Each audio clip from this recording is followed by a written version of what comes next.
Once upon a midnight dreary, while I pondered, weak and weary, over many a quaint and curious volume of forgotten lore, while I nodded, nearly napping, suddenly there came a tapping, as of someone gently rapping at my chamber door. "'Tis some visitor," I muttered, tapping at my chamber door.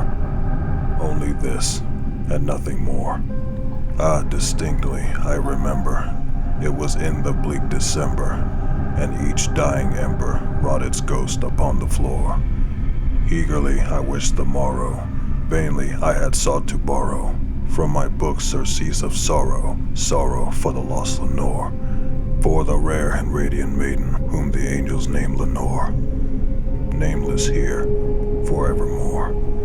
And the silken, sad, uncertain rustling of each purple curtain thrilled me, filled me with fantastic terrors never felt before, so that now, to still the beating of my heart, I stood repeating, "'Tis some visitor entreating entrance at my chamber door, some late visitor entreating entrance at my chamber door. This is it, and nothing more." Presently my soul grew stronger, hesitating then no longer. "Sir," said I, "or madam, truly your forgiveness I implore. The fact is, I was napping, and so gently you came rapping, and so faintly you came tapping at my chamber door, that I scarce was sure I heard you. Here I opened wide the door. Darkness there, and nothing more. And deep into that darkness peering, long I stood there wondering, fearing, doubting, dreaming dreams no mortal ever dared to dream before. But the silence was unbroken, and the stillness gave no token, and the only word there spoken was the whispered word, "Lenore." This I whispered, and an echo murmured back the word, "Lenore." Merely this, and nothing more. Back into the chamber turning, all my soul within me burning. Soon again I heard a tapping somewhat louder than before. "Surely," said I, "surely that is something at my window lattice. Let me see then what thereat is, and let this mystery explore. Let my heart be still a moment, and this mystery explore. 'Tis the wind, and nothing more." Open here I flung the shutter, when, with many a flirt and flutter, in there stepped a stately raven of the saintly days of yore.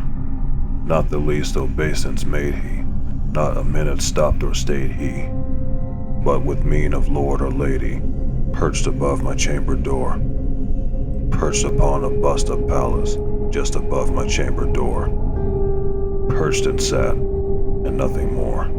Then this ebony bird beguiling my sad fancy into smiling, by the grave and stern decorum of the countenance it wore. "Though thy crest be shorn and shaven, thou," I said, "art sure no craven, ghastly grim and ancient raven, wandering from the nightly shore. Tell me what thy lordly name is on the night's Plutonian shore." Quoth the raven, "Nevermore." Much I marveled this ungainly fowl to hear discourse so plainly, though its answer little meaning, little relevancy bore. For we cannot help agreeing that no living human being ever yet was blessed with seeing bird above his chamber door, bird or beast upon the sculpture bust above his chamber door, with such a name as Nevermore. The raven sitting lonely on the placid bust spoke only that one word, as if his soul in that one word he did outpour. Nothing farther than he uttered, not a feather than he fluttered, till I scarcely more than muttered, "Other friends have flown before. On the morrow he will leave me, as my hopes have flown before." Then the bird said, "Nevermore," startled at the stillness, broken by reply so aptly spoken.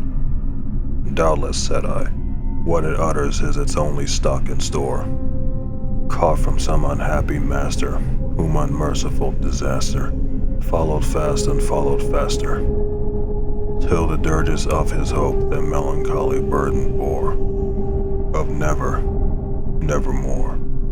But the raven still beguiling all my fancy into smiling. Straight I wheeled a cushioned seat in front of bird and bust and door. Then upon the velvet sinking, I betook myself to linking fancy unto fancy, thinking with this ominous bird of yore, with this grim, ungainly, ghastly gaunt of ominous bird of yore, meant in croaking, nevermore.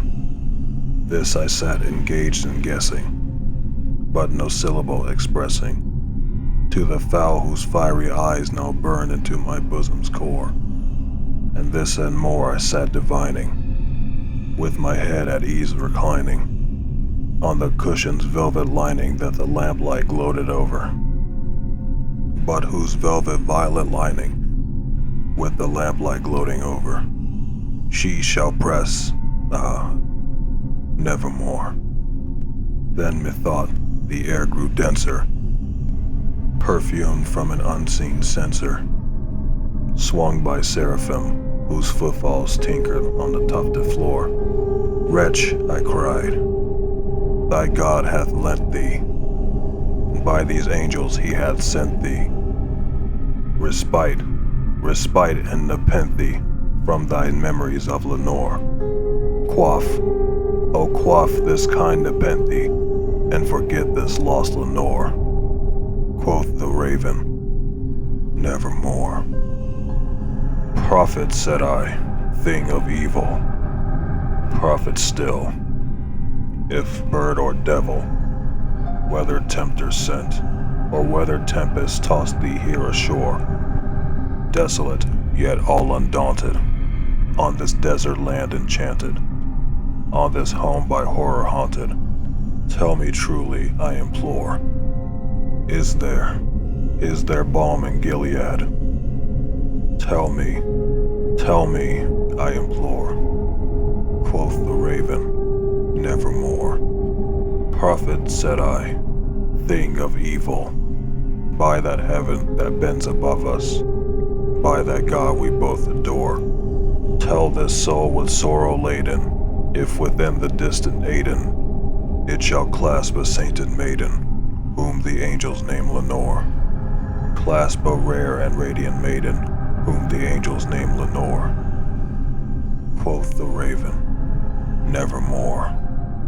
Be that word our sign of parting, bird or fiend, I shriek, upstarting. Get thee back into the tempest and the night's Plutonian shore. Leave no black plume as a token of that lie thy soul hath spoken. Leave my loneliness unbroken. Quit the bust above my door. Take thy beak out of my heart, and take thy form from off my door. Quoth the raven, nevermore. And the raven, never flitting, still is sitting on the pallid bust of Pallas, just above my chamber door.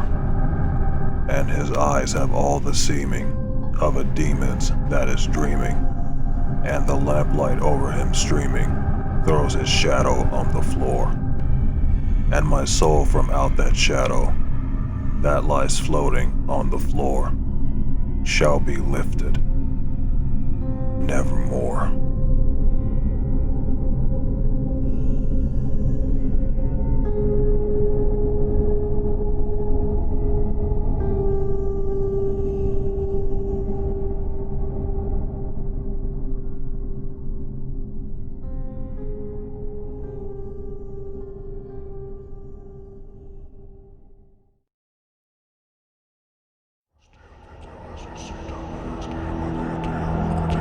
Narrated.